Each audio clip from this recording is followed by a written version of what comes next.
That underage is prone to social isolation, is prone to bullying, and then the person is not even prepared because there are limited number of his or her peers within that system. And so there is isolation. Now, if parents who are competing with themselves, I don't know who they are competing with, they are competing with themselves, they want to push their children ahead of their age, they want to tell their neighbors that, oh, I have my daughter, my children in the university. Now, the issue now is that if they find themselves within the university environment, are they ready to meet the standard of the university environment? The standard of that environment is not for kids who should still be sucking their mother's breast at home. Okay. The standard of that environment has a level of maturity. There are peer groups that are not for underage people. There are parties that are not for underage people. There are even associations and clubs that are not for underage.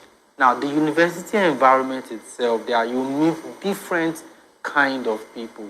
Now, if you have a 15-year-old or a 16-year-old in a kind of environment, will you tell me that the way a 20, 21, or 22-year-old will behave will be the same way a 16-year-old will behave? No. So meaning that if parents are not interested in the psychological well-being of their children, educators should help them to become aware. So how do educators help parents to become aware of the rights and privileges that children are meant to go? Not even children, but students that are of age, that are of the age of 16 and above. What role do you think educators and parents should live to in order to meet the expectation of the society and the educational system?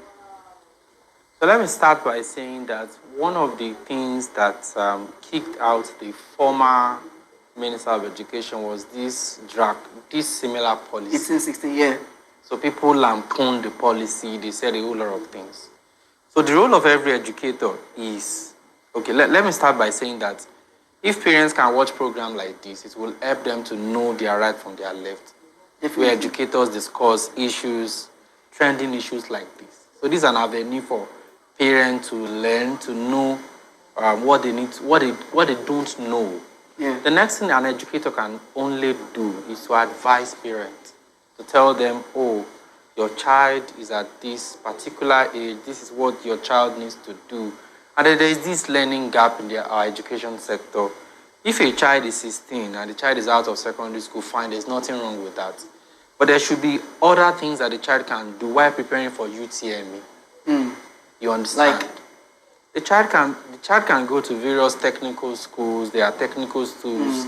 There are so many skills that can be learned during that gap year to fill in the gap year. But I already mentioned that because of excessive pressure that parents put themselves within their own environment, they want to speed up their children's education unnecessarily. So what educators can only do if they have the opportunity is to school the parents. Yeah. But parents would only want to do what they want to do because they know that they have the capacity to determine whatever future of their children.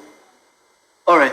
Let me come to you, Mr. Godson. Do you think that this current age restriction could affect students from certain backgrounds, especially those who progress quickly due to the influence of their intelligence or educational opportunity?